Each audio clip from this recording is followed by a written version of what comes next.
And welcome to the Newcastle County Hope Center. I'm glad to see so many familiar faces here. And I'm Carrie Casey. I work for Newcastle County. And thank you.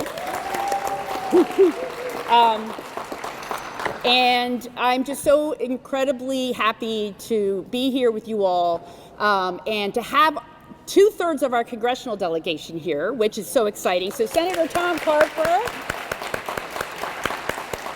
and Congresswoman Lisa Blunt Rochester. And I will always say that before we opened, so we had 2 weeks to open, December 1 to December 15th, Congresswoman Lisa Blunt Rochester came for a visit. And she was so encouraging to us. And that's what we needed at that time, was that we could do it. And we will never forget that time that you came when we were so nervous about what we were about to do, and you taking the time to spend time with us, and we gave you a name tag, and that was exciting. We were big on the name tags back then, but just to know how much we appreciate. I also remember, and I get the honor of introducing Senator Carper, before we went to county council to do this, again, nervous as all heck, and Councilwoman George was there. We were nervous.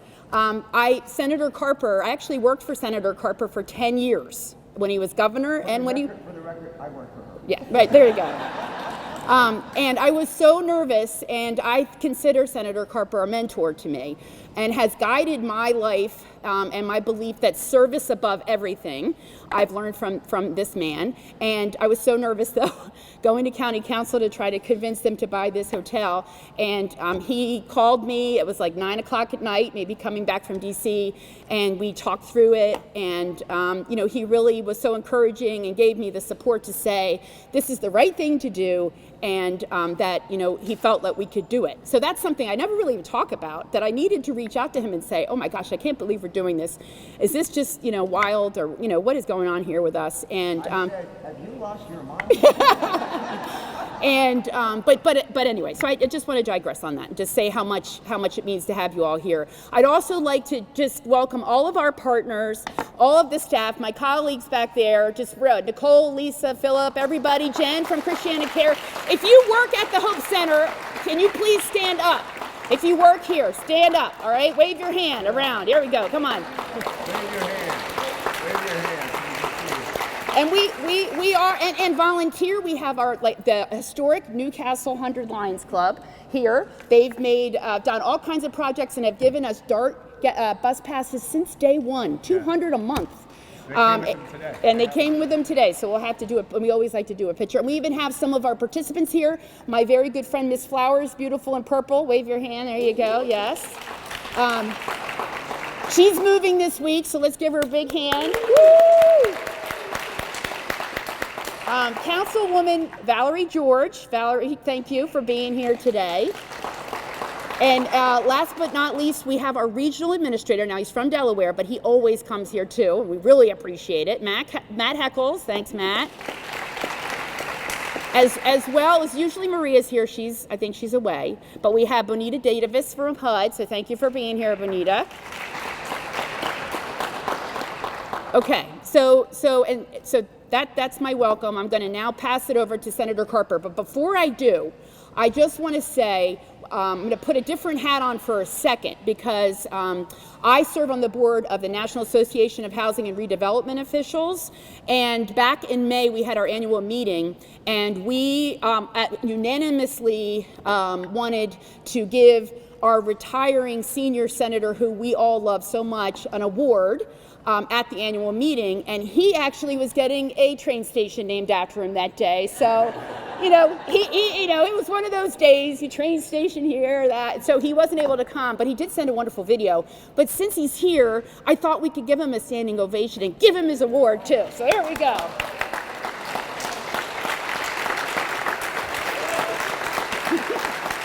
There you go. Woo! All right. Okay. So I'll give that to you next.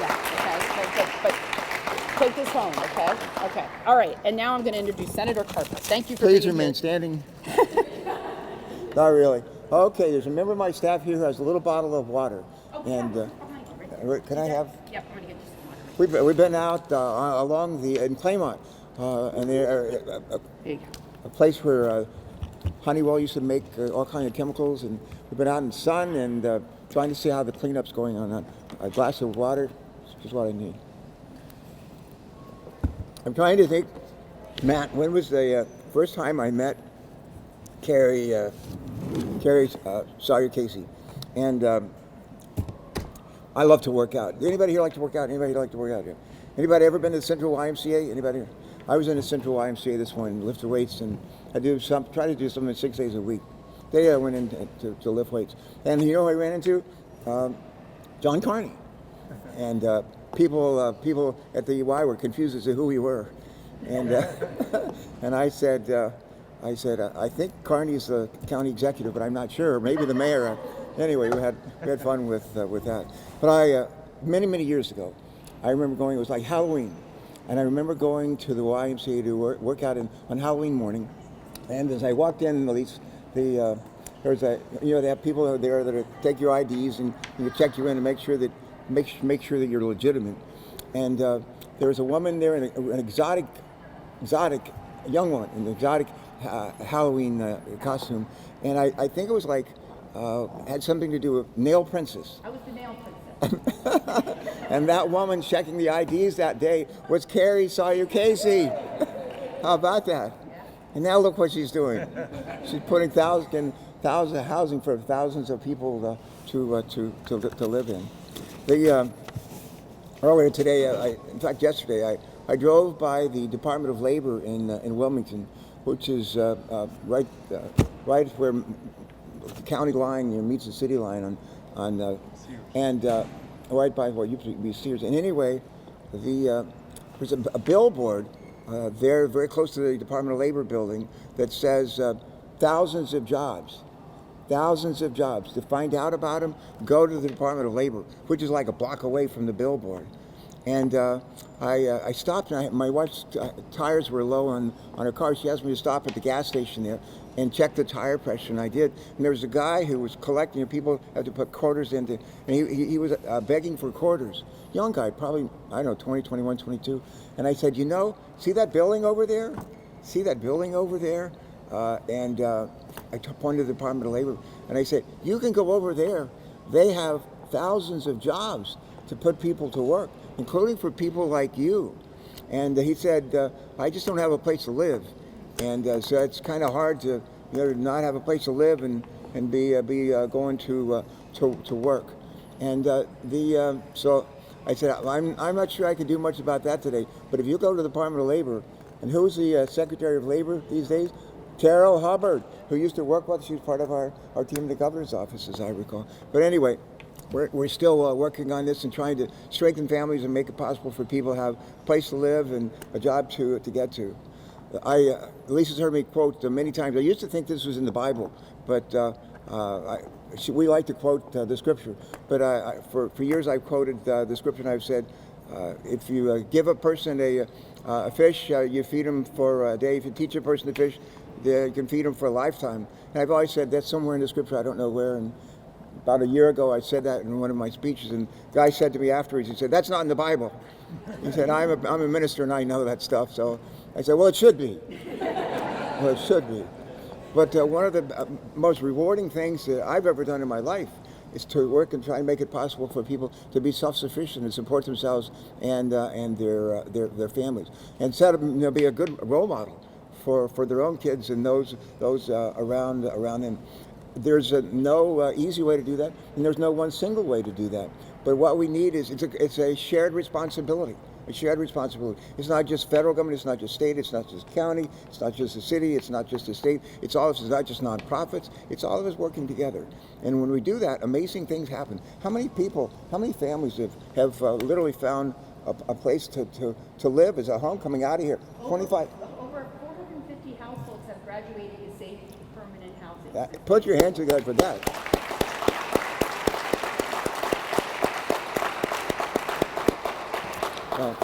One of the things that Lisa and I and Chris Coons get to, is somebody here from Chris's office?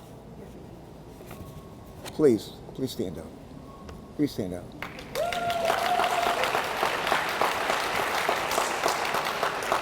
Now, why? Just stand right. Tell folks why Chris plays an important role. Senator Coons an important role in this process. Go ahead. No, a little bit louder. Chris is on the Senate Appropriations Committee and on the Transportation, Housing, Urban Development Subcommittee. That's good. Let's give him a round of applause. Some of you, when I was in the Navy in Southeast Asia, was one of a guy that would later become a very good friend. It was a POW. It was held by the Vietnamese, and he later we became members of the Congress together, in the House and the Senate, and he. How do I say this? He did not like the earmark process. He described it. I remember he described it. Matt, how did he describe it? As pigs feeding at the trough. And what you had is they had the House Appropriations Committee members, had the Senate Appropriations Committee members, and they would divvy up the money amongst themselves for projects that may or may not be meritorious. And those of us who did not serve on the Appropriations Committee were oftentimes left in the dark. It doesn't work that way now. And thank Chris, one of the reasons it doesn't is because Chris Coons and Lisa helped to change it. And they even let me help a little bit too. And now it's a process, it's open, it's fair, it's reasonable. And I think most fair-minded people say, well, that's a good project, that should be funded. And today, one of the things that Lisa and I are doing is we're here to announce, let me see if I want to make sure I get this amount of money right. But 1.9 billion, no, I'm just kidding. I'll take it. Just, I'll take it. You got that, right? Yeah. Just want to make sure you're listening. But we're here to announce $1.9 million in congressionally directed spending for the Hope Center. Hope, in a hopeless world, we bring hope. And since the Hope Center opened its doors, I think 2020, over 2,500 people, and half of those I've told are children. Yeah. And the Hope Center's more than just a roof, as you know, over people's heads. It's health care. Sometimes it's hard to get a job or to keep a job if we don't have health care. Lisa and I worked for years to try to make sure that people have health care coverage in this country and now and certainly in this state. So it's Hope Center is job placement, it's transportation, to be able to get where you need to go, jobs, job interviews and so forth and all, when you need a helping hand. We know that the Hope Center was born during the pandemic. Is that right? It was, wasn't it? When the problem of affordable housing came to the forefront for a lot of us. And when we were reviewing congressionally directed spending requests, earmark requests, if you will, that came in from up and down the state of Delaware, Chris and Lisa and I, this was just the kind of project that provides an excellent return on taxpayers' investments, and it's the right thing to do. States, cities, and counties cannot fix this problem alone. That's where the federal government comes in and lends a helping hand. And I'm proud to work with Chris and with Lisa to help the Hope Center fulfill its mission. And I'm happy to be back working for Carrie Casey Sawyer. Once again, my old boss. And I loved her then and I love her now. She's the best. Carrie, great to be with you. Thanks so much. And now, are you going to introduce Lisa? Yeah, come on up here. Okay. She's tired of me introducing her. Okay. I've introduced her since she was a teenager. I was going to say. And she's never changed. Look at this woman. Thank you so much. Yep. Another round of applause for this Woo, guy. all right. All right.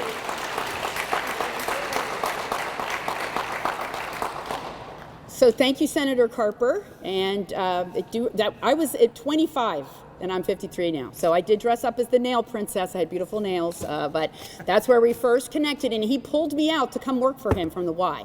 So that's how small Delaware is and how lucky I was to be able to be to work with Senator Carper for 10 years. So it's my honor. So now it is my honor to introduce a friend, obviously to the Hope Center, to all of us. We love her dearly. It's Congresswoman Lisa Blunt Rochester. Thank you. Thank you, Carrie. Thank you so much. Good afternoon, everyone. Good afternoon. Whew. Wow. It's good to be back in this home of hope. As I was listening to Senator Carper, I also, like Carrie, reflected on all of the years of your public service and your example to so many of us. We call ourselves, all of us who have worked for him, we call ourselves Carper Town. We're all a part of Carper Town. And, you know, I think it's important that we recognize that it starts with one person, but one person can spread and make a difference. And I think that's also representative of what is happening here at the Hope Center. I mean, it was so great to talk to Ms. Flowers earlier about, you know, her own family and just inspiration. And so I want to start off by thanking you, Senator Carper, thanking you, Carrie, and all of the incredible staff and volunteers, the people who work here each and every day, the people who are outside that are part of the extended home and family. Thank you so much for making the Hope Center what it is today and why we partner with you to do this work. Thank you.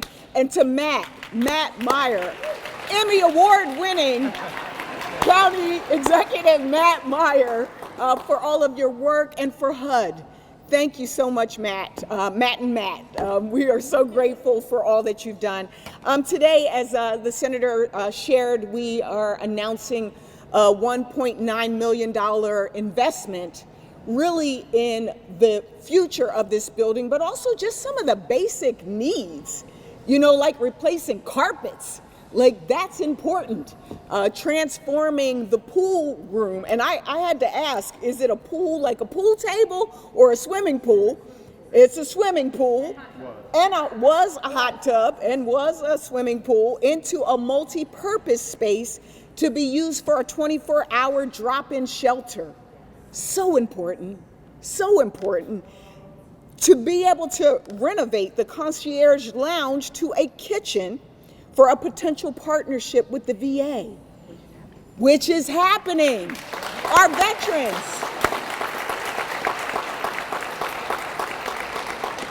And then also the focus on transportation, because we know without transportation, you can't get to the job, you can't get to school, you can't get to the doctor's appointments. Transportation is so important. And so I know that Carrie mentioned when I came in before the people were here, you know, and I remember just the feeling of the beginnings. And I want to again acknowledge Carrie, because she's also the person that I just call when I have a housing issue. Between Carrie and Iris on our team, I get to call these experts to help go through some of the challenges. And it was during the American Rescue Plan, during the pandemic, that we were able to make some investments to help as Matt was moving forward with the Hope Center. And so today, I am going to maybe take up where the senator left off, that the issues we see today, one of the number one issues I hear up and down the state are about the need for affordable, accessible, reliable, safe, I'm going to say affordable, again, housing. But it's not just about the house. And I think part of our thinking has to be about the intersection and the connectivity between housing and your ability to get a job, housing and your ability to get health care or even substance use services, so that you can deal with issues that maybe prevent you from getting into housing. The fact that we have to build affordable housing, and that for some of us recognizing that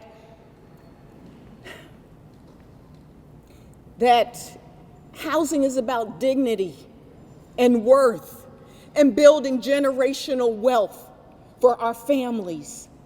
And so I am so honored to just be a part of the effort to provide hope to people, to be able to uplift our communities and make them safer at the same time. And as a member of the delegation, it has been my honor to work on these issues. We even unveiled a jobs agenda last year, and in that jobs agenda was housing, our bills to break down barriers to creating more affordable housing. And so with all of your help, I'm glad to be a part of it. The senator talked about the fact that this used to be called earmarks, but we don't call them earmarks anymore because That doesn't sound good. So I call them cheer marks because they make people happy. We are happy to be announcing these investments, and we look forward to continuing the work with all of you to strengthen families. Because as somebody whose family lived in the Champlain projects in Philadelphia, I know that it doesn't matter where you start, it matters where you finish. Thank you.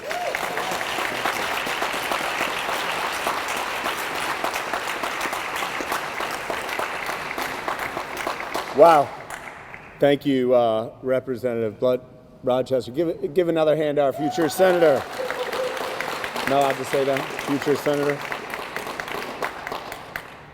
Does anyone know right now, today, you know, one of the most monumental events in our country's history was the Vietnam War. And I think personal experience matters, and it shapes the decisions we make as a country. Does anyone know how many Vietnam War veterans are in the United States Senate today? One. And if rumors are true, in about 6-7 months, we're not going to have any. We have a gift here with us today, a gift who's given to our state for decades in so many ways. You know, when people talk about Senator Carper, they might talk about train stations and even our sewers, his investment in infrastructure. I don't know how many people are going to talk about his tremendous service to this facility, to the Hope Center. And it's incredible as you drive across our communities and across our state, it's hard to look at anything without seeing something that Senator Carper, Governor Carper, Congressman Carper, Treasurer Carper, Citizen Carper has not had a very direct impact on. So let's give Senator Carper another round of applause. Thank you. So I don't know how many of you remember the first campaign when Lisa would say, when Lisa goes to Washington, we all go to Washington. I feel like what we've learned in those 8 years is she comes back with a truckload of cheer marks. A truckload of cheer marks. She doesn't just go, it's a round trip ticket. And I won't charge you for that one, Lisa. You can use it however you want. But she, pretty much every time I'm seeing her, she has critical, meaningful resources she's bringing back home that benefit all of us, but are targeted for the most vulnerable and those most in need. And today it is a great representation of that. Now, both of you know well, as I know something I've learned in my first elected office, that I stand up here and give these speeches, and I can tell you how great this Hope Center is, but I'm not cleaning the floor, right? I'm not here welcoming guests every day, working hard. We have people like Carrie Casey, Nicole Waters, Lisa, Kim, and the staff who are here, and I know that each of you have staff members. Every now and then they get called out by U.S. senators to stand up and talk, and I want to invite one of them, Andrew Dinsmore, who's here representing Senator Coons, to come on up for a minute. How many of you know Andrew Dinsmore? Most people won't say Andrew Dinsmore, yeah, most people I know for witness protection. Some of you aren't raising your hands, but I didn't raise mine. I first heard of Andrew about 13 years ago when I just gotten off the plane, returning home, where I was a diplomat in Iraq, embedded with the Army. I came back home, and I was talking to Governor Markell, and I asked him some question, and he said, "You should talk to Senator Coons." He said, No, talk to Andrew Dinsmore. And since then, I think about 50 times, somebody said, talk to Senator, no, talk to Andrew Dinsmore. Andrew has been up and down this state representing Senator Coons and really representing all of us and our interests. He recently made the decision to move on to a different kind of service, I think going to USDA, rural development, right? Leaving Senator Coons. And I just wanted to, this is, it doesn't really fit with the program, but I didn't want to lose an opportunity to honor someone. And there are many people around the room who are constantly working behind the scenes to make sure we are all successful in serving the community. So give Andrew Dinsmore a round of applause. Thank you. Thank you. And those of you out there that have my cell phone, if you need anything, you can still call Andrew Dinsmore. So listen, if I like in October, we decided to, Kerry Casey, Renee Beeman came into my office with Marcus Henry and said, let's do this. And I thought about it and I said, okay, let's do this. What can possibly go wrong, right? What can possibly go wrong when a local government using generously provided federal funds, thanks to the tremendous work of our congressional delegation, buy one of the largest hotels in the state. We welcome most vulnerable individuals to just come in and stay for free housing, free food. What can possibly go wrong? Well, I think we can think of a lot of things that could go wrong. And the truth is, 3.5 years, a lot of things that haven't happened. And they haven't happened because of just about every person in this room. From the staff who are working tirelessly, from the tremendous support from the federal delegation and their staffs, from people on my staff who are here, from people working for us in Washington, and as important, if not most important, the advocates and the people across our community. When I was making the decision, I thought a lot about county council and how I get county council support, because there are a few things I can do without permission of my mom, my wife, and county council. But also the community. It honestly brings a tear to my eye when I think of the number of individuals and groups, organizations like Christiana Care, individuals with the Lions Club, Gemma, who I know is here, I think, representing Christiana Care, but make no mistake, it's a personal passion. It's a personal passion. People who are standing up to say, we don't care who the county executive is. This place must succeed and it must thrive, because it's not about me at some point. It's not about these individuals. It's not about Secretary Fudge, who's been here. It's not even about President Biden and his tremendous commitment to this place. It's about all of us, right? It's about all of us. It's about what we do to protect the most vulnerable members of our community. But for the grace of God, go I. You mentioned Miss Flowers. I try not to pay favorites among our residents here, but Miss Flowers' brother was a very dear friend of mine growing up in middle school and high school. And when I talk to Miss Flowers, I know that any one of us, a slip or a fall or this, a turn, a left turn where you need to take a right turn, we could be staying in one of these rooms. And it's incumbent upon us in this state of neighbors that we say we're all neighbors and we treat each other right. So, today we're celebrating that this place not only is surviving, but it's thriving. Before this $1.9 million, we already had a $1.9 million reserve, cash reserve. So as there are attempts to say financially this place isn't stable, we got money through 2026 as of 2 months ago. It might be 2027 by now. And the reason we have those kind of resources is because of partnerships. Partners that have come in and not said, what can I take from this facility, but they've said, what can we give?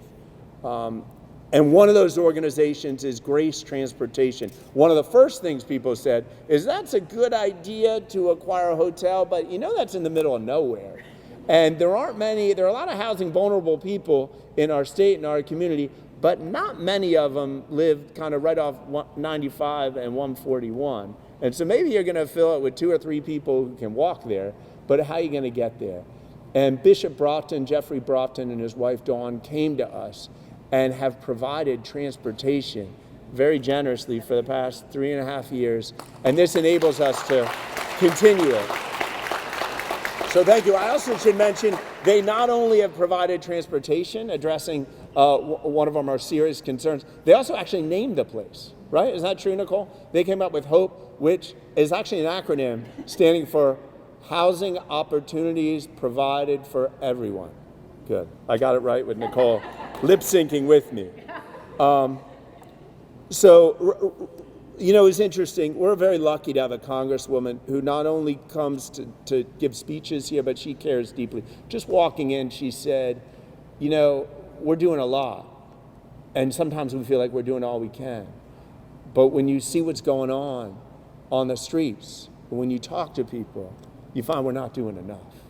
There's a lot more that needs to be done. Right here in Delaware, more than 3,000 children face housing instability. 3,000 children. Think about that for a minute. If one child, as a teacher, one child facing housing instability is a crisis that ripples, just like the positive can ripple, the negative can ripple. Of the 4,044 Delawareans who spent at least one night here, about half have been children under the age of 18. Last night we had 167 adults, is that right? And 163 children stayed here. We've had over 35 newborn babies call the Hope Center their first home. And we've had 5 unaccompanied 18-year-olds, several of them still in high school, stay with us. So what we're trying to do, Congresswoman and Senator,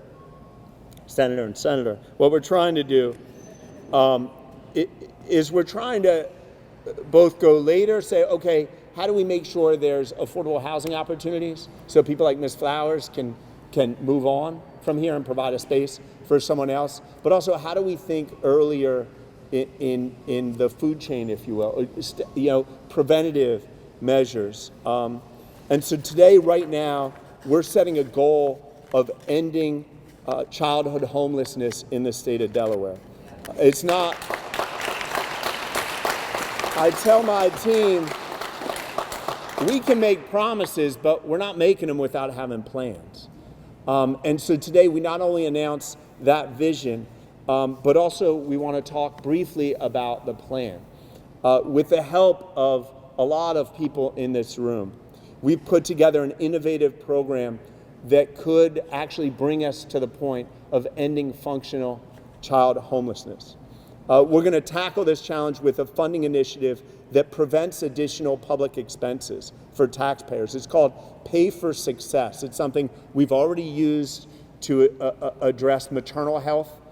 Char Patibanda, if you have specific questions about the financial technicalities, Char Patibanda, who's one of the leading, most knowledgeable people in the state on this, is here. But Pay for Success allows counties like ours, governments, to only spend taxpayer dollars if an initiative is successful and achieves the desired outcomes.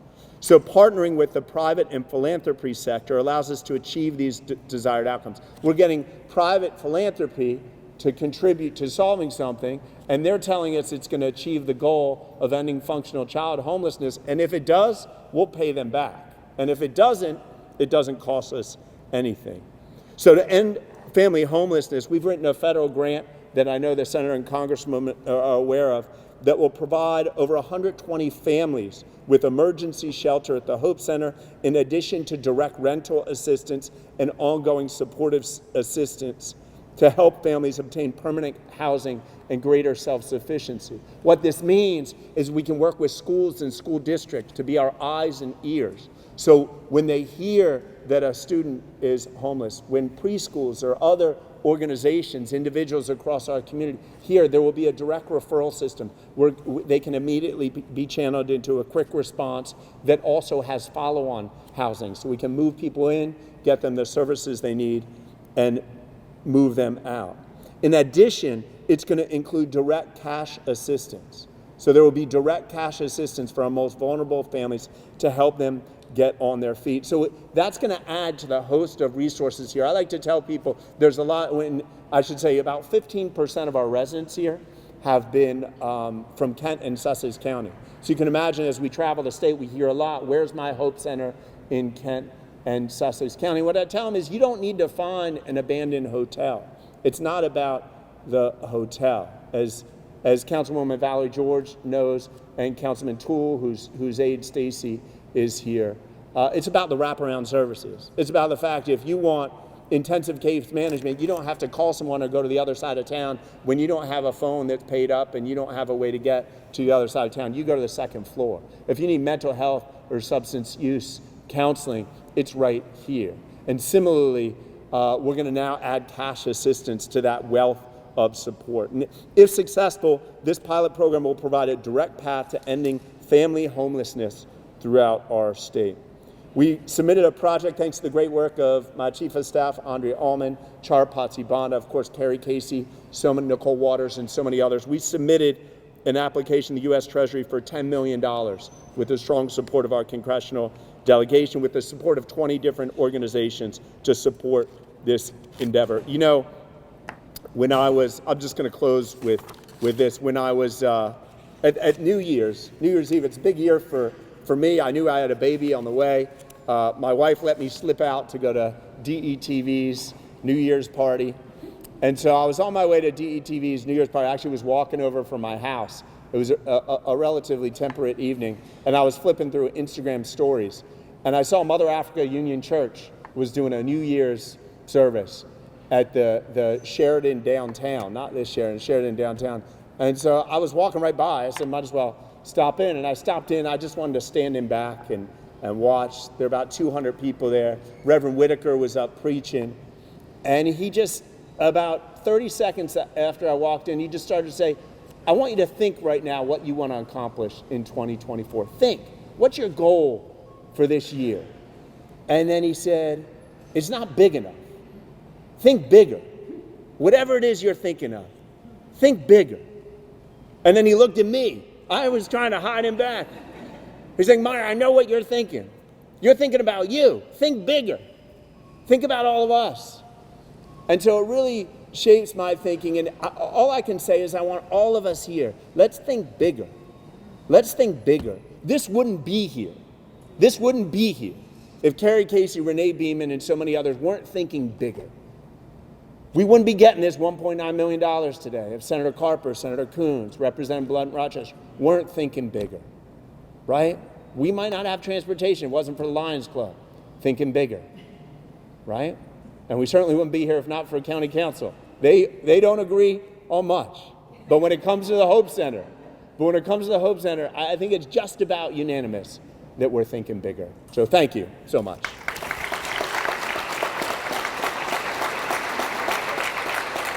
Oh, I'm sorry.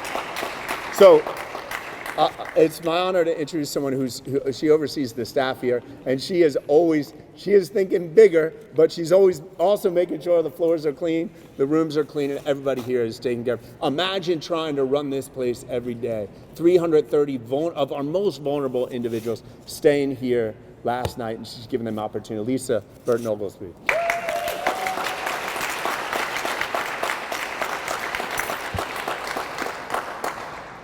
I just want to say thank you for being here today. We are a quilt of partners on display here every day, 24/7. And it gets done because of each partner, each volunteer, each person that works here. And I want to say this, all roads lead to our participants. All of our time, all of our energy, and our money.